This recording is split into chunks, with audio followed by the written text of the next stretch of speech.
Thursday morning, myself this morning started with, we're doing the human-centered design coaching for our community members. So there's a cohort going on at the moment. So this was accountability session 2, where they come in today, share reflections in terms of epiphanies and wins that they've had since the last group coaching.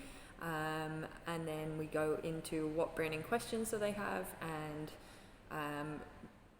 what they need support with. So sometimes we're doing activities, sometimes we're doing role plays, whatever that might look like. So one of the things we have been focusing on, which I've shared, the creative conversation, what's the problem we're trying to solve, right? So in today's session, what we focused on a lot was, well, when you know the problem you're trying to solve and the people you're trying to serve, your audience, what next? How do you get the content? What do you do next? And for me and our process in our human-centered approach, it is around, we use an empathy map. So let me talk you through that at a very high, quick level. Okay, so an empathy map focuses on what users will see, what they'll think and feel, what they will hear, and this one is what they'll do or say. So we look at it from those lenses, and the lens is like foggy. And then what we do is we've got success. Now I get quite overwhelmed when I know what success is, so I actually use color coding to go, who am I talking to? These different colors represent essentially learning objectives, but we haven't done it specifically here. I've also there's text here, but it was too much to focus on, so I've just honed it in to go, this is what you're focusing on, Kim. And then I say, okay, well, if I'm focusing on this stuff, what would people see if I was a fly on the wall that I'd know they were successful in that stuff? What would they be thinking and feeling? What would they be hearing? What would they be doing and saying? So I start collaborating, asking this, extracting this content from my stakeholders, someone that can help me achieve success. And with that, then essentially I'm going to have scripts, I'm going to have tip sheets, everything built so that I can storyboard, I can design the training, all of that. And then this is a mini little structure that we kind of use, the why, the what, the how, and the support. So that's as much as I can share. You need to check out the Human-Centered Design cohort if you want to learn more and get practical applications, and come join us and I'll train you this, but this is insight into our process to extract content to then build a need to know contextualized solution. I'll take you through the rest of our day. So the rest of my day is actually scheduling projects. So it's taking a while because we've got 5 interwoven projects and trying to resource that. So scheduling takes hours to do it right. So I'm still in that mode, and I've also got some other admin stuff to do. So that's pretty much my day today, is admin in terms of, I'm just even looking, setting up for the boot camp. I've got making sure that the dashboard is all set up, enrolling people as required. In terms of the team though, let's talk about what they're up to.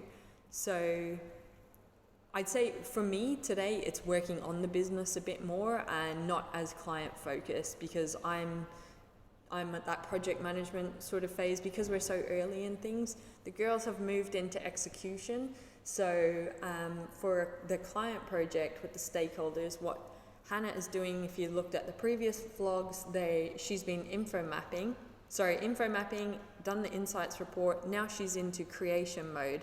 So that insights report that you saw the last time, she's got things like tip sheets, team meetings, supervisor kits, and I think there was an action plan.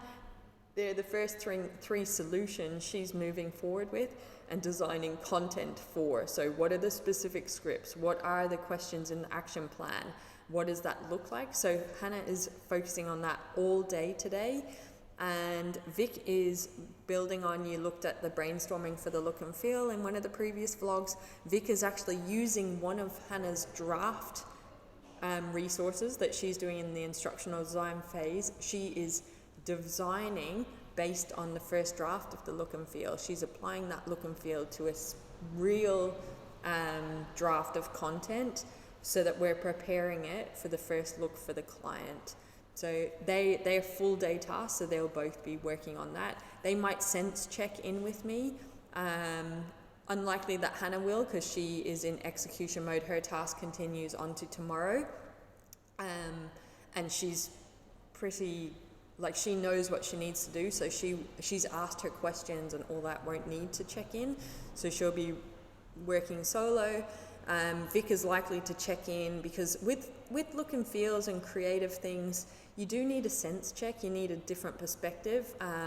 So I've encouraged her to reach in and say, when you've had a look, like when you've designed it and you've tried to apply the look and feel to the resource that Hannah has given you, which it might be a tip sheet I think she might be designing, she'll reach out and say, okay, Kim, how is this looking? Because when you design stuff, like, you get so consumed by the design and you actually get fatigued, and you need someone's outside perspective to say, yep, that's sitting right, no, that's not sitting right. From the font needs to be a couple of pixels or a point smaller, or that image is not really aligned to the vibe that the client has on their website. So she may do that, but her task also is a full day. So that's what we're up to today.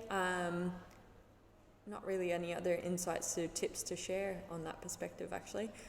So yeah, that's today's vlog.